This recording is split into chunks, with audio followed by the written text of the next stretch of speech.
Манастирот Добра вода кај Оризари е еден од најбрзо растечките и најомилените меѓу верниците од Кочанско и пошироко. Трудолюбивиот домакин Стефан Смилков, кој е првиот меѓу еднаквите во црковниот одбор, неуморно иницира разни новоградби, доградби и прилагодувања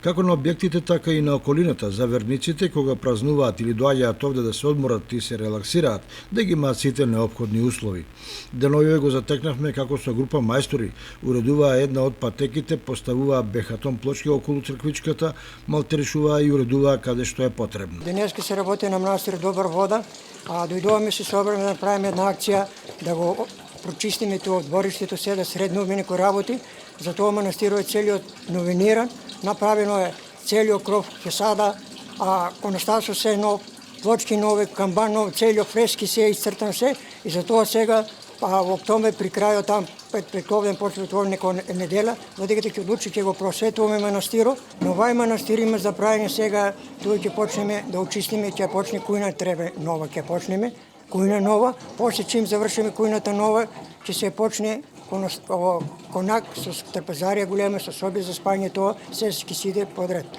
Тука имаме се долу порачено едно 20 кумци, тоа долу селиот ќе го канализираме, селиот ќе го правиме, ќе средуваме дворо, парк, зеленило, тоа се едно по едно си средуваме и ќе направиме пас стрешници за сите да си средат. Изворедно значајно за манастирот е што покрај голем број други донатори во последно време најголема финансиска поддршка обезбедува млад оризарец кој работи и живее во Америка, но издвојува значајни средства за уредување на манастирскиот комплекс. Инаку Добра вода најчесто ја посетуваат верниците од Оризари, но и од поддалечните места кои овде доаѓаат да си најдат таманет за разни здравствени и други проблеми, бидејќи веруваат дека водата е лековита.